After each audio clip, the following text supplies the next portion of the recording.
Остапува ли Европа од идејата за забрана за возила со мотори со внатрешно согорување која треба да стапи на сила во 2035 година? Се чини дека силното противење на индустријата ги натера политичарите уште еднаш да размислат. Гласините што се шират велат дека физичките лица ќе бидат иземени од ваквата забрана. Наводно Европската комисија веќе работи на предлогот кој би бил представен многу брзо.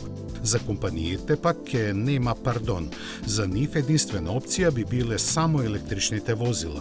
Се предвидуваат и два преодни рока од 2027 половината од службените лизинг и рентакар возила да бидат електрични, а од 2030 дури 90%.